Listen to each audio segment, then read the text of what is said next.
and you don't see anyone. But imagine looking down to earth. I want to look back in times at the picture. Look at Father Abraham. Isn't he worthy, John? John said, John heard the voice. No, he's not worthy. For although he's the father of nation, he's a liar, for he lied along the hour about Moses. Moses have been a man of faith who have led millions out of bondage. Isn't he worthy?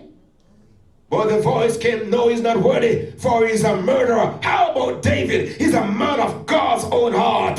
He said, no, David is not worthy, for he's a murderer and an adulterer. So verse 4 said, in verse 4, move on to verse 4, and I wept much, because there was no man found worthy to open and to read the book, neither to look their hand.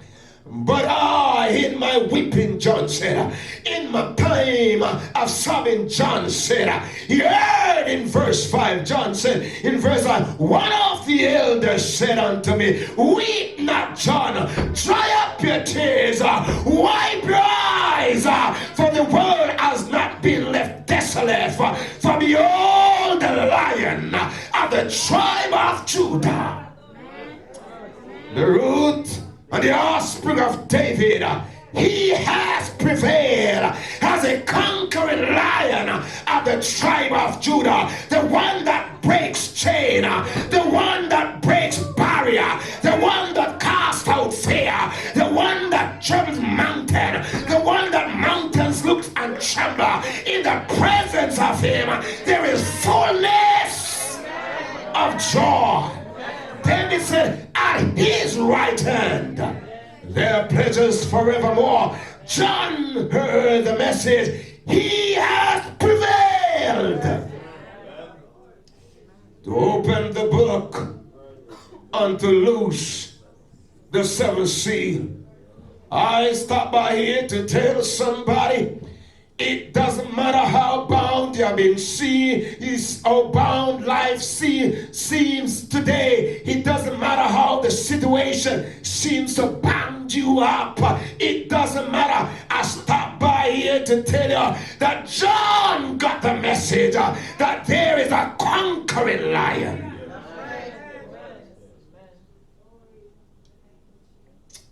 We're moving on. We just have 20 minutes left. Let's get to it. Chapter 6. Move on to chapter 6. Now the sea, we have found the breaker of the sea. We have found the breaker of the sea. Chapter 6. John said, now John realized what has taken place. In verse 1, the Bible said, and I saw, when he had what? When he had opened one of the sea, I heard as it were the noise of thunder, and of the four beasts saying, come, John, we're going to show you the things that are about to take place. I'm not able to go into details to tell you all the things that transpire within all the seals, but I want you to understand that in each seal, John was able to see what was taking place. So he said to John, come and see. Verse 2 said, and when I saw, and behold, a white horse, and he that saw had a what? And a crown was given unto him, and he went forth conquering to what? To conquer. I want you to know that this was a period when the church was on fire. When people used to live right. When people used to talk right. When people used to love right. When people used to behave right. But somehow it has changed along the way. This period marked from AD 27 up to AD 100. And so John was able to see what was transpiring within the first sea. So John, move on to verse 4. Verse 4. We are moving on. Oh, come on. And there went out. Oh, it's verse 5, it seems. John said, and when he he had what? Open. Oh, did I get rid of the third seal? I need to back up. And let's go from my Bible. And I saw when he had verse 4. Oh, verse 4. And when he had opened, stay at 3 for me. And when he had opened I heard the second beast said, John, you saw what transpired then. Come see again. Come and see again. And there went out what? Another horse. Now the horse that was white has changed color. And I don't have the time to go into details because a Bible scholar will tell you that this will take the whole night. And power was given unto him that sat on the throne to take peace from the earth, and that they should kill one another. And there was given unto him a great sword. Verse 5 said, as he moved on, and there, verse 5, and when he had opened the third seal, I heard the third beast said to John again, you need to see this also. John said, I beheld, and lo, a black horse. Now, the second seal lasts from 3. The second seal lasts from 3:13, from 1:13 to 3:13. Now, this seal lasts from 3:13 to 5:38. I want you to know that this was a period where the church undergo a certain amount of pressure. Move on. We are moving on. We are going very fast. John said, I heard, move on to verse 7. This is all about the detail. John said in verse 7, and when he had opened the what? The fourth seal, I heard the voice of the fourth beast said, John, this you need to see. Come and look. This period has moved from 538 to 1517, and I want you to know that this is also a dark period in the life of the church. John said, I beheld, and behold, a pale horse, and his name that sat on him was what? Death. And hell does what? Followed him. And power was given unto him that over them, unto them over the fourth part of the earth, to kill with the sword, with anger, with death, and with beasts of the earth.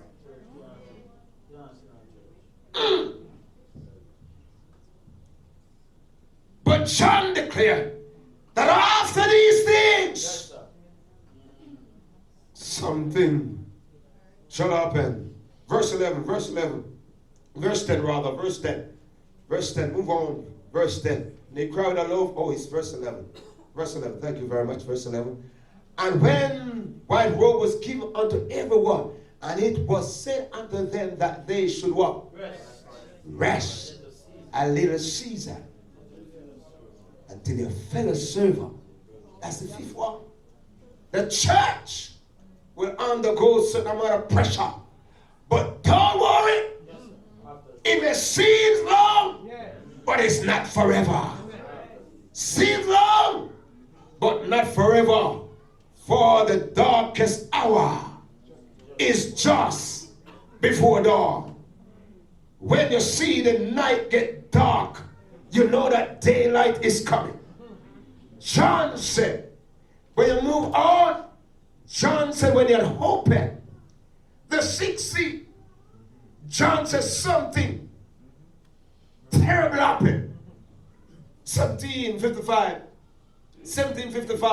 Seems like yesterday. 1755.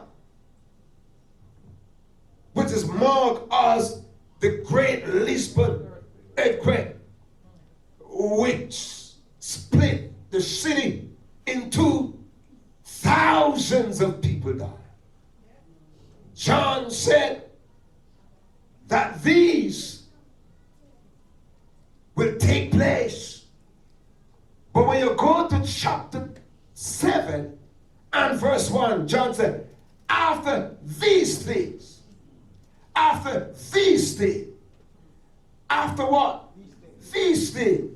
Joel chapter 2. Joel chapter 2. Move on to Joel chapter 2. We must wrap it up fast because I need to get the message home. I need to get the message home and say it home. Joel chapter 2. Joel chapter 2. We are looking at Joel chapter 2 verse 31.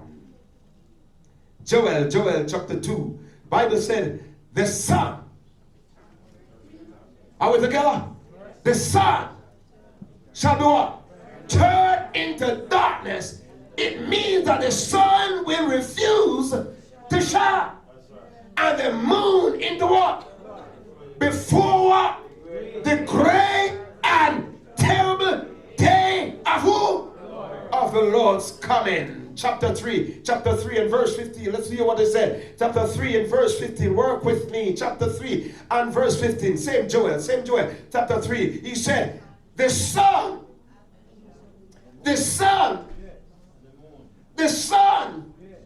and the moon shall be darkened, and the stars shall withdraw their shining.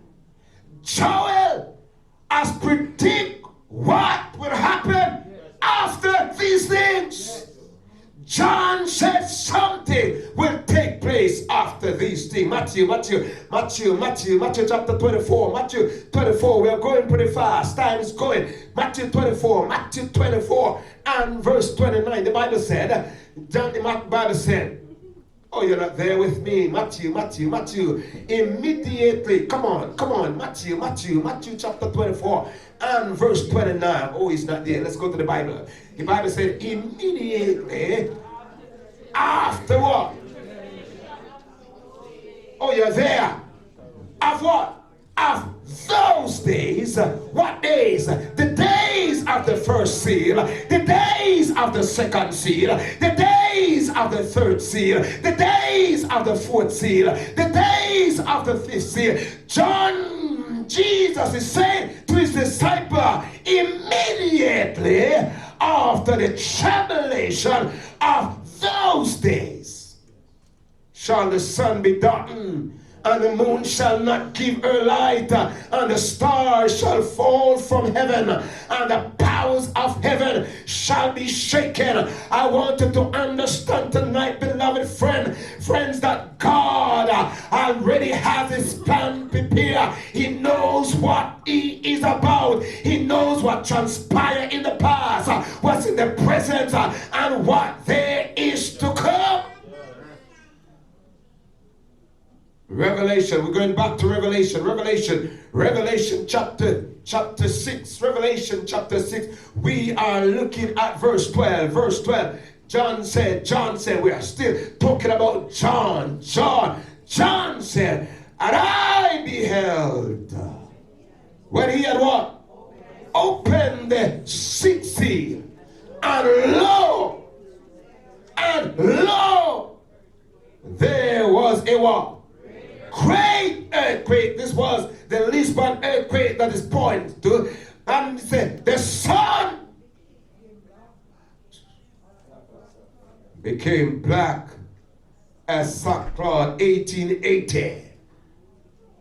And the moon became as blood. Verse 13. And the stars of heaven